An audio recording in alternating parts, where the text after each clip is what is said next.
Welcome to Living the Green, where cannabis science meets real talk, real stories, and let's be honest, some pretty high vibes. Meet your hosts, Abir, a nurse practitioner and cannabis expert blending science with soul, and Michal, a psychotherapist, truth teller, and mental health maverick. Together, they break it down, challenge what you think you know while keeping it real. So grab your joint, your curiosity, or just an open mind, and let's get elevated. Sometimes the body holds on to survival long after the danger has passed. And it doesn't always know how to let it go on its own. If you've ever felt like your system is always on, like you're bracing even when everything is okay, you're not alone. PTSD is more common than many people realize. About 1 in 11 people will experience it at some point in their lives. And millions of people are living with it right now. So if something here is resonating with you, that makes sense. And just know you're not alone. Today, we're talking about PTSD, not just as something in the mind, but as something that lives in the nervous system. And, of course, how cannabis might gently support the body in finding its way back to safety. Welcome to another episode of Living the Green, and thank you, Michal, for this beautiful introduction. I'm Abi Amirdash. I'm a nurse practitioner, and introduce yourself, please. I'm Michal. I'm a psychotherapist and psychedelic guide. And we're both the co-hosts of Living the Green, a podcast about cannabis, health, and everything in between. And today's episode, we're going to be talking about, like Michal said, it's a pretty heavy topic, PTSD. And when most people think about PTSD, like you said, people label it as something in the mind or something psychological. It is a psychological diagnosis, but it also carries physical implications on the body. And,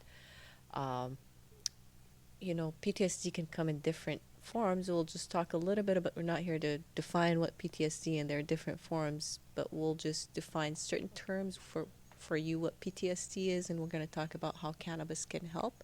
And we're going to talk about experiences that we've both had from our professional experience. So please like us, subscribe, and share, because that's how we get the word out if this message resonates with you. But just to start with, what is PTSD, the clinical definition of PTSD, not to be boring, but PTSD is post-traumatic stress disorder, and basically it can occur to someone who's either experienced or witnessed a traumatic event, and life-threatening, specifically life-threatening, and it can come in different various forms.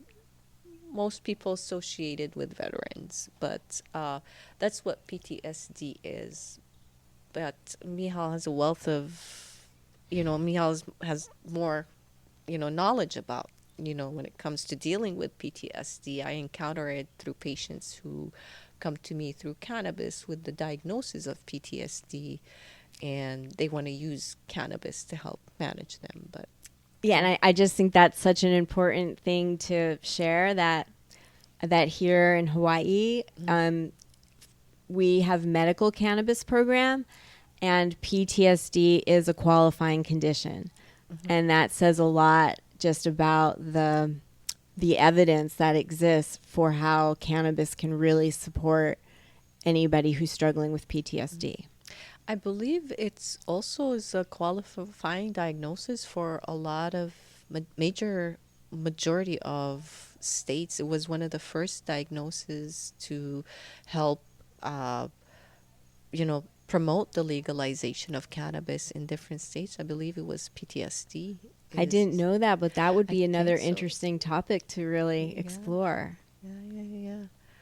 But with PTSD, like, how do do you get patients that, do you see patients that use cannabis, or do you encounter patients like, you know, what's your experience with patients who use cannabis, or patients who don't use it, or do you see a difference? I definitely see a difference. And, one thing that comes to mind, and then I want to remind us to come back to even defining it a little bit more. But the reason that I'm here is I first took a job with the VA, and I was seeing mostly combat veterans or anybody that had been a victim of sexual assault during their military service. So that right there, when we talk about what PTSD is, both of those things are life-threatening situations, right? And we have to remember, anybody in any life-threatening situation, you're going to feel fear. And so PTSD really is an activation of fear that first comes from a legitimate threat. And because it's what helps our bodies mobilize with what to do. And it's almost brilliant, the biology of around fear, right, of these different responses. But I think I might have gotten away from the original question. No, So, yeah. But I was going to say, when I was working with veterans, and I've always been a cannabis user, the saddest thing was I couldn't talk to those veterans about cannabis, right? And that's a whole other story, because I ended up going to a cannabis expo, and then when that became news to my supervisor at the VA at the time, she wanted to drug test me, and I thought, okay, this maybe is my time. I don't want to work here anymore. And then that's another story. But That's the universe telling you you're on the wrong path. And this answers the question beautifully, because then I ended up connecting with a doctor, Dr. Thomas Cook, an amazing psychiatrist who also was writing cards for medical marijuana.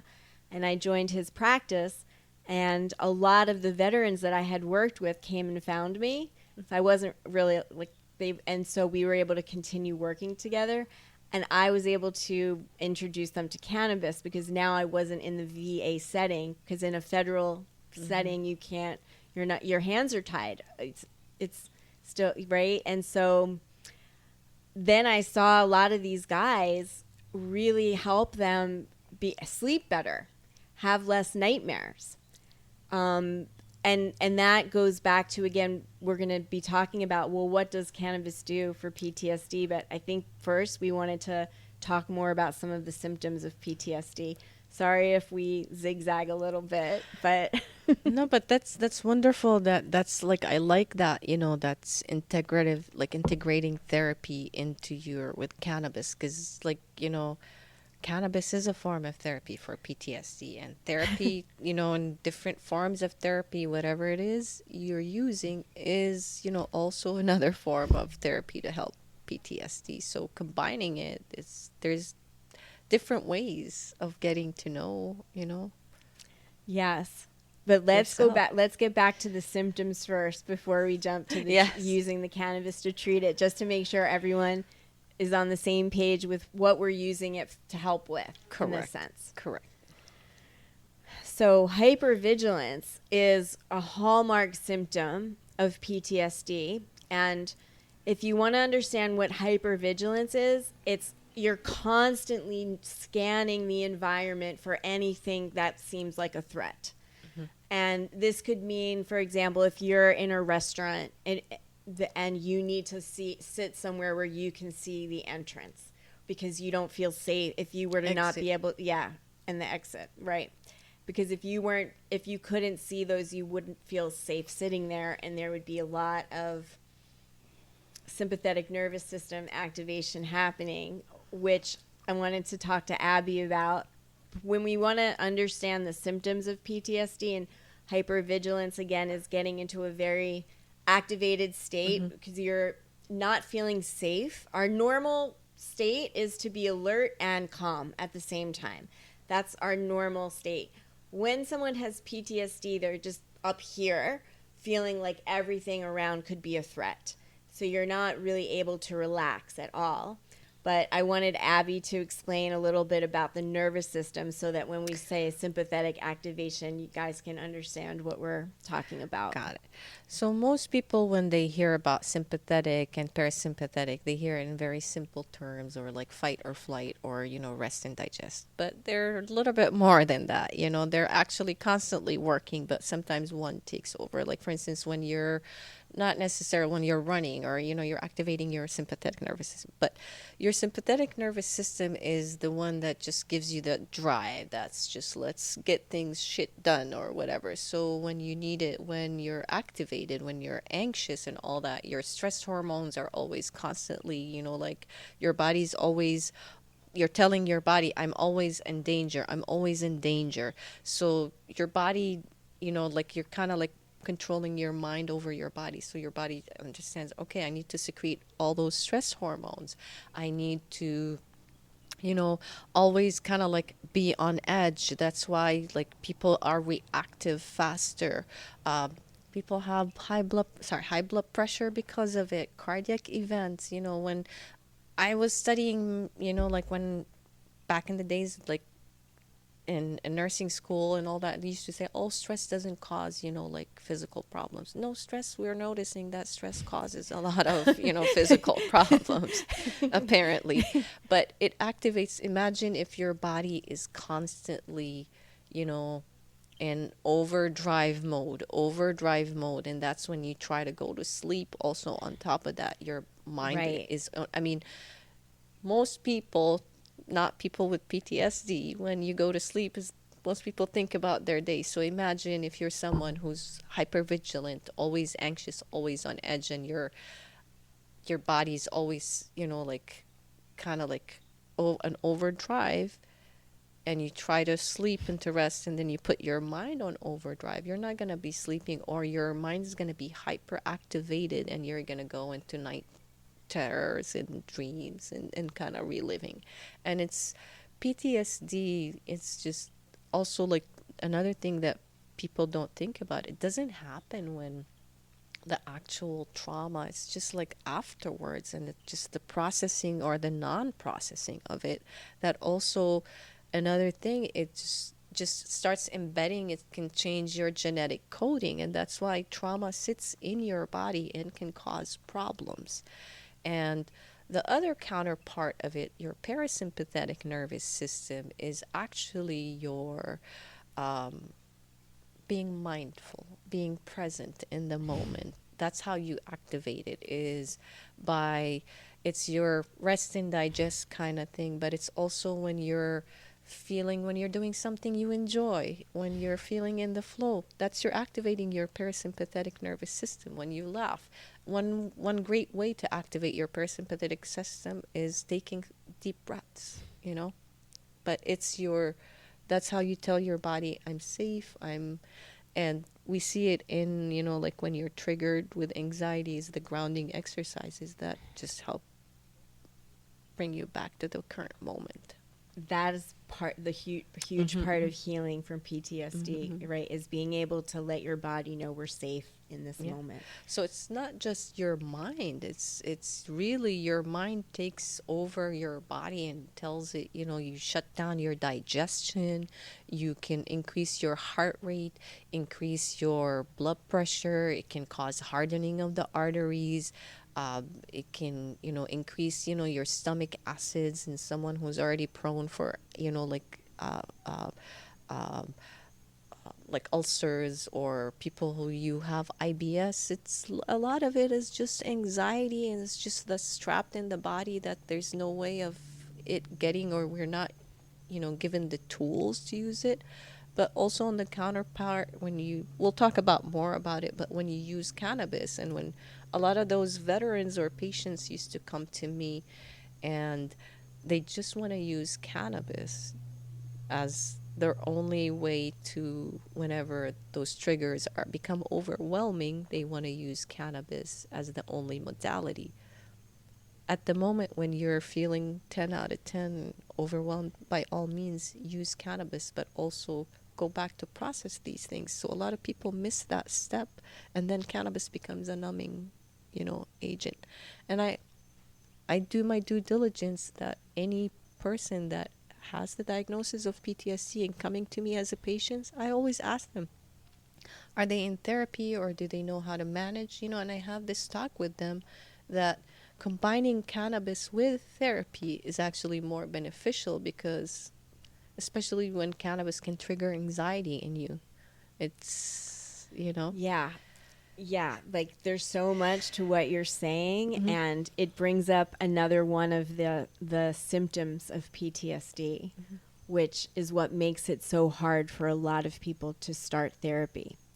So avoidance is connected with PTSD, and what avoidance is that a person tries to cope by saying, I don't want to do anything that makes me think about that thing that happened, that Reminder. worst day of my life that happened, right?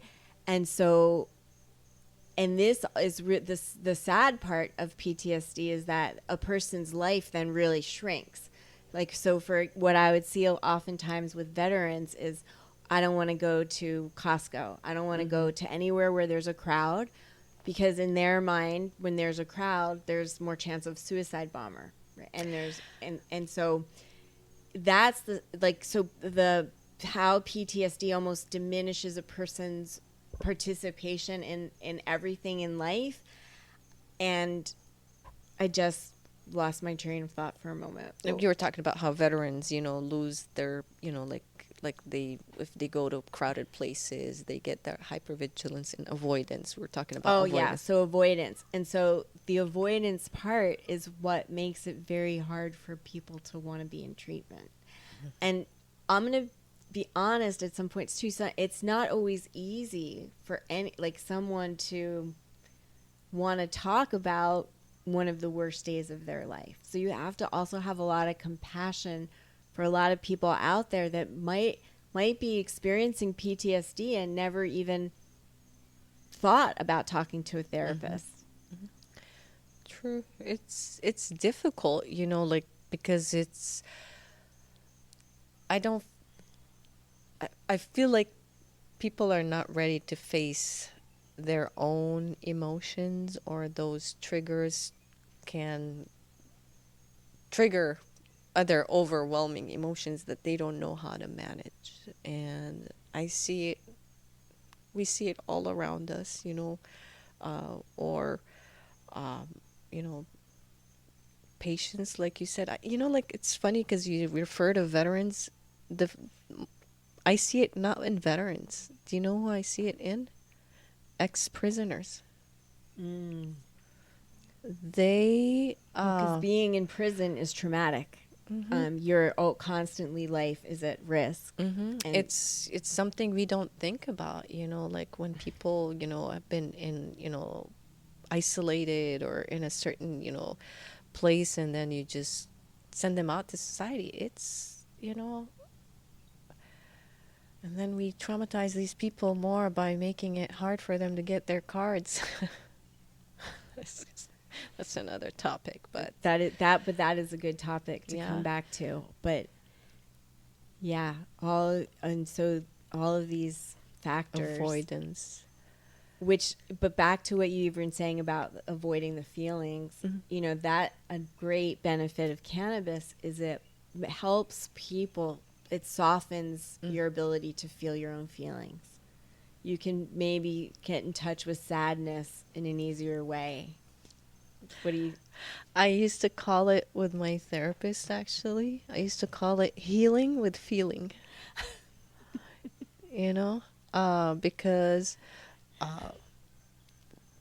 we all have our traumas, but I learned how to ground myself and, tell myself I'm, safe and all that. But it's just, and I let myself feel those feelings. But it was through therapy, of course. I had someone who was guiding me and all that. So I used to actually tell her it's like healing through feeling, or healing with feeling. That's so beautiful.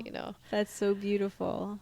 Yeah, but it's just, it is, you know, like it is. It's like, but how do you get over that avoidance? Let's say someone is just not ready to take that first step with therapy, or there's therapy's so scary for them. And I know family members of mine that it's so terrifying. It's Um, if I'm working with somebody that's not really open to talking about it, what I would say is I am a trauma-informed therapist, which means I'm never going to force somebody to talk about something until they're ready. But we might talk about what are the pros and cons of not talking about it. What do you think would happen if we were to talk about it? But it's really important to go at that person's pace. Because sometimes when there's been a life-threatening incident, it involved a person having a loss of control. And so you don't, again, want to try to correct. give them something where there's no choice for them.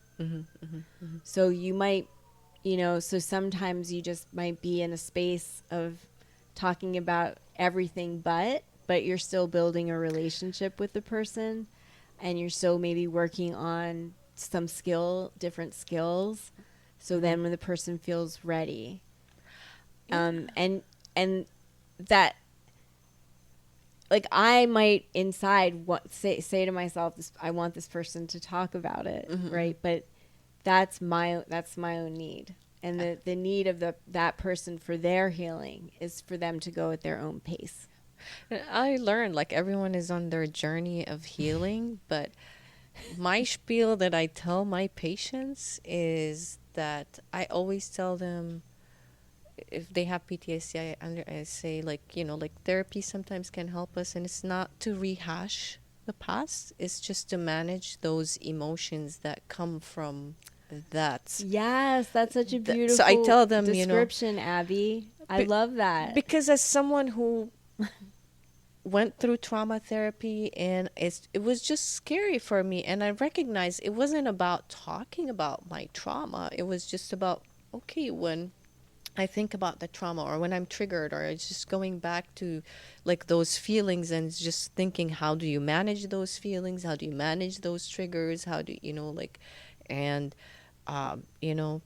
it's just, meditation also is another great tool. The termites are crazy. They love the lights, but it's, to me, it's, like, I lost my train of thought. We were talking about termites and crap, man. Hold on. How managing feelings. Oh yeah, how, it's just, for me, therapy is just managing those feelings and giving us the tools. It's like, as a kid, we're learning new techniques that helps us in our adult life. I believe therapy, we're not, like, I'm a Gen Xer. We weren't taught to deal with emotions. We weren't taught to express our emotions even, so 100% true. you learn to compartmentalize, and it just manifests as, when you're an adult, it's just like you start recognizing your own patterns, and you recognize something is not working for me here. So, and this plant can shed a light on things like that. But you're right. It's when you're ready to manage those, to have those tools, when you're ready for that. And everyone is on their journey, and we have to, when you have the compassion for someone and you see someone hurting, the best thing you could do for them is just to give them space, because you're not them. You're like you said, it's, don't live their trauma. And some people just don't want to even talk about it, and that's okay. Yeah. All you could do, I just learned, you just can ask, how can I support you?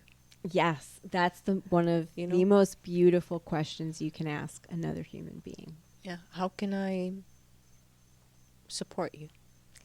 Because people generally know how they want to be supported. Correct. Some people don't. Trauma survivors don't know how to ask for help. That's another thing, That's true. As a, most trauma survivors know to compartmentalize and feel that they don't want to ask for help, Yeah. or Or they may not trust people because trust. Yeah. That's another issue. And another one that I want to talk about is the sleep disruption too that happens Yes. with PTSD. Some people will experience sleep disruptions, will anywhere from nightmares to night terrors to even insomnia, not even being able to sleep. And so, and most medications, pharmaceutical medications, are heavily sedating, and you have to take, it's not usually for PTSD, you're not prescribed one medicine. Right. It's a slew, it's usually Yeah. 3 to 4 medicines, and you have to take a medicine that has to deal with the side effects of this medicine. Yeah, it's a very complicated medicine regime, regimen. Yeah, the veterans that I've seen, they'd be like, I'm on 20 different meds, Yeah. and like you work on Which is just I just have to say it, like, it's so fucking crazy that this plant can treat so many conditions and the government is still not allowing it, and would rather do the polypharmacy, which is has the most health risks of having somebody on like 15, 20 medications. Because yes, I would see that as an employee there all the time.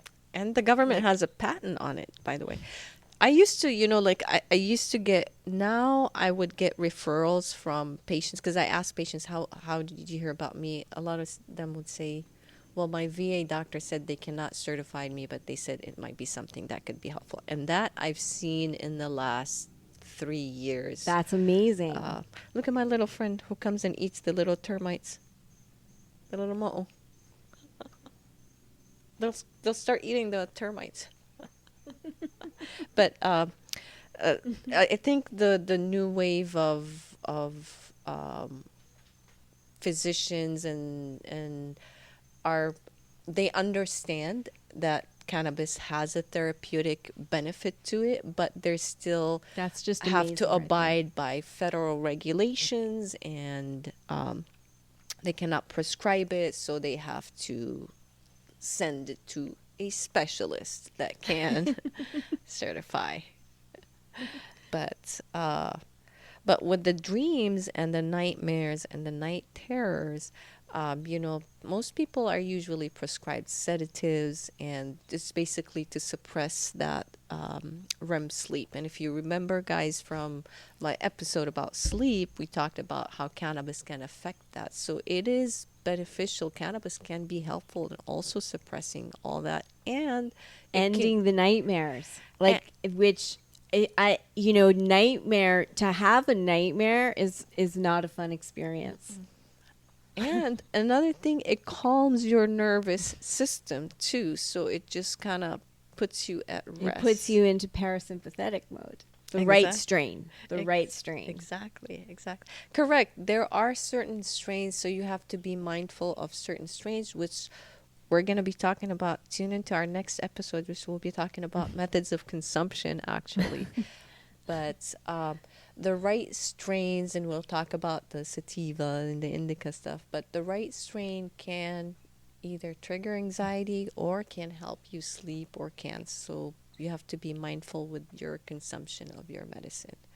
But for PTSD, for sleep, if you're using it specifically for sleep, edibles is the way to go, But what else? What other symptoms do you hear besides hypervigilance and avoidance and the night terrors and nightmares? Intrusive thoughts. Yeah, of course. So, do you want to explain what intrusive? No, go for it. Intrusive thoughts could just be like that person is unintentionally replaying what happened during the life-threatening event, during the traumatic event. Or just they're kind of living their own story in their head. Or like, let's say someone is at Costco. I'll give you a real life example. Goes to Costco, and someone who's experienced PTSD from being in crowds, for example.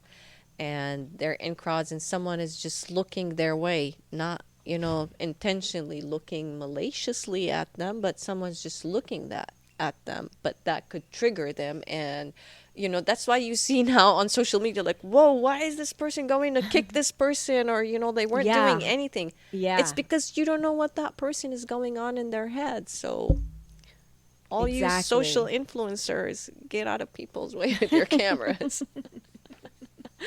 but that's like,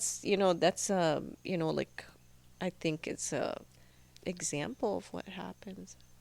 I would see that example often too. And yeah, the same thing with driving, with Mm-hmm. thinking someone is intentionally cutting you off Mm-hmm. so that you want to go after that person, Oh yeah. right? And it's just like, well, it could just be a bad driver or just someone not paying attention.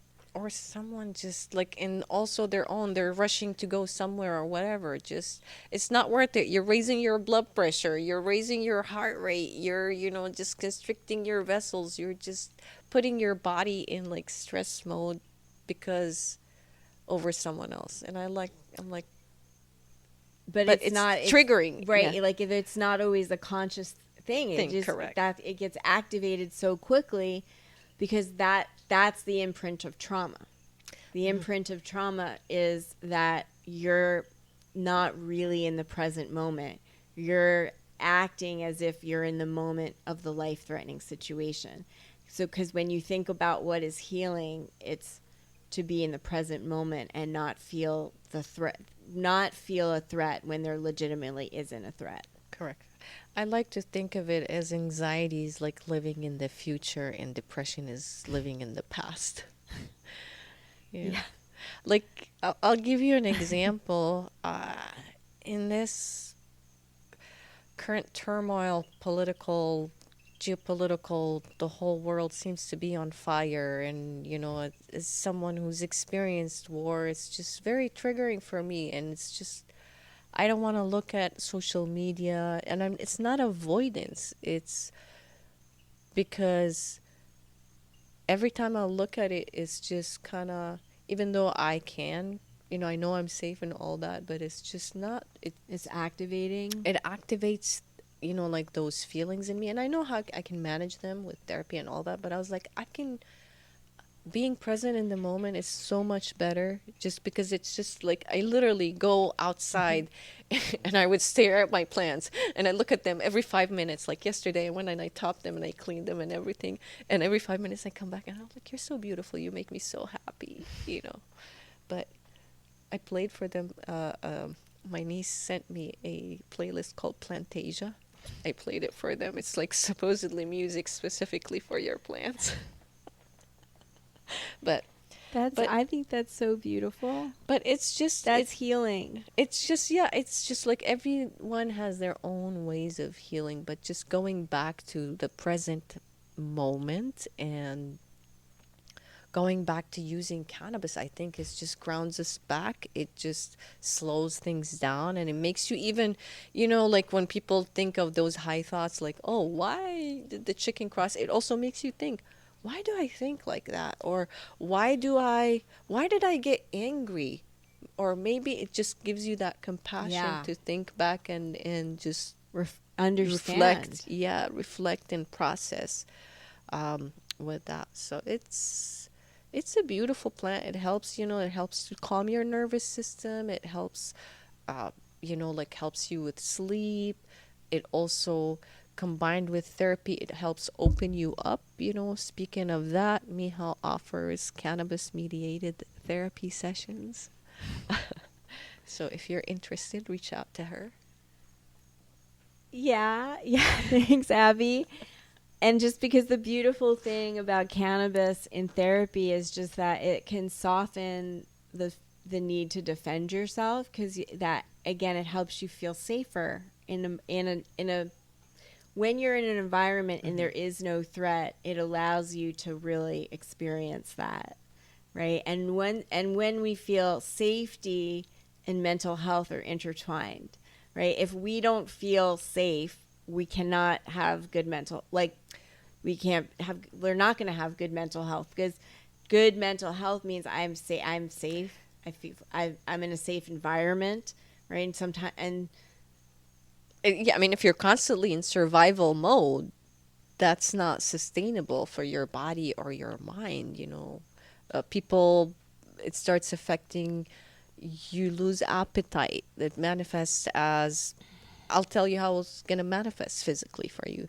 uh, People might have headaches. People might have loss of appetite, IBS symptoms, nausea. Um, it can have, I've seen it as high blood pressure also in some people that are prone to high blood pressure. Um, it can manifest as joint pain. It can manifest as muscle pain. So it's not just in your head, but it's just all those, like depression hurts also because PTSD can cause the anxiety, can cause the depression, can cause all of those. So find Yeah. what works best for you, or a combination of things that work best for you. Yeah. I think, but uh, what else are we going to talk about? Are you okay there, Eric? Yeah. Just murking termites back here and feeding your lizard friends. Little moos. Um, and like, Now we got do some you? friends. Oh, someone's playing some sweet music. Whiskers. Our neighbors. Do you find, like, now that, like, do you use edibles for sleep? Correct. Yes. Do you find like a specific certain strain or something that you like? I get them from a farmer on the Big Island who makes them himself. So, Nice. very, Nice. yeah, I feel very grateful. I'm farm to joint. Just admiring these beautiful plants. This is actually, guys, this is my own strain. I called it Mystique. And this strain right next to her is actually the one of the moms for it. But they're my therapy, my PTSD therapy, part of my PTSD therapy. And that's so beautiful, because when we think about, right, healing trauma, healing PTSD, I think as we might be coming to the end of this episode, we want to talk about healing and leave and I think Abby just shared something that just, it like moves me so much, of just healing through gardening, through spending time with plants, spending time with nature.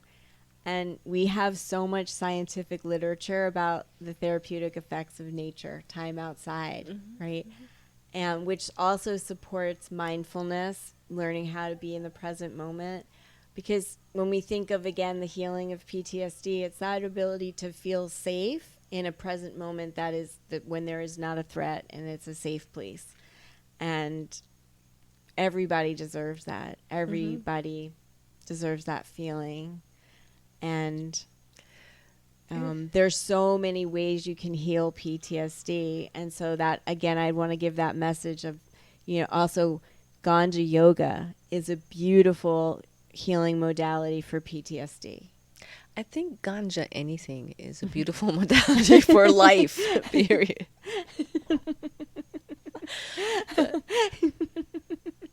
Think of it, ganja sex, ganja sleep, ganja yoga. Yeah. Cooking, Yeah. cooking with weed. Yeah. It's just, Yeah. That's why we're living the dream. but I also just wanted, did you want to say anything else about healing PTSD? I honestly, I forgot what I was gonna talk about, but it was just like that. Oh, I was gonna say, yes, I remembered. So with PTSD, I like, cannabis, that it's not just, using it that's healing about it. It's also growing it. I truly like how you were saying about growing I love just all my patients that I always try to be like, hey, your card allows you to grow up to 10 plants. So, and so some of the gardeners, they're like, yeah, where can I get seeds? I'll be like, I'll send you seeds if you grow. But it's just like, and I talk to them about like, have you ever tried to grow something? It's really like beautiful. The plant is beautiful. And it's so, for anyone who's grown anything, it's so rewarding to harvest your own just whatever and just use that. And you're like, shit, I collaborated this with nature. I did this. Not me, collaborate. I always call it collaboration with nature because that's what it is, right? I love your smile right now. And we're just transforming energy, and it's just beautiful, like to watch it, like to go from seed. I grow from seed, just to watch it grow like into this just beautiful like plant. It's just like, That's pure magic. it just brings me, honestly, just looking at the plants and just growing them just gets me high without, smoking or anything like that. But anyways, but my final thoughts, whether you use cannabis for PTSD or you use cannabis to get in touch with your emotions, cannabis is just a tool, and the answers are always within you. This is just going to highlight certain things for you. So, and therapy is just another tool that if you're having difficulty, managing those feelings that are arising or coming up, do it, or any form of other therapeutic, but just don't hold on to those emotions in your body. They will cause disease. So, but those are my final thoughts. If you have any questions, you could always reach out to us. But what are your closing thoughts? My closing thoughts are that if anything you heard today resonated with you and you've never spoken to anybody else and shared, I hope you find a safe place so that you don't have to go through this alone, and know that you can feel better. You can heal from PTSD, and if you ever need help, we can always provide recommendations for places to get treatment. But don't suffer alone, and know that you can heal and you can feel safe in the world again. That's what I would, and I mean, yeah, cannabis is an amazing tool. And again, it's not for everyone. And again, but it the fact that it is a qualifying medical condition says a lot. It's an amazing, and it's just another tool and another amazing tool, and everyone is on their own healing journey, and we just want to wish you the best on that healing journey. Lots of love. Lots of love and lots of aloha. And if you enjoyed our talk today, and liked what you're listening, or have new topics you want us to discuss or anything, shoot us a message, subscribe, and share, because that's how we put our message out. We're not getting paid for this. We just do it because we both want to spread the word about cannabis. And I want to thank Eric so much for doing this, our producer Eric from Come Together podcast, behind the scenes. Thank you so much, Eric. You make all of this possible. And thank you all the termites, and thank you all the mo'os that have been eating the termites. Aloha. Aloha.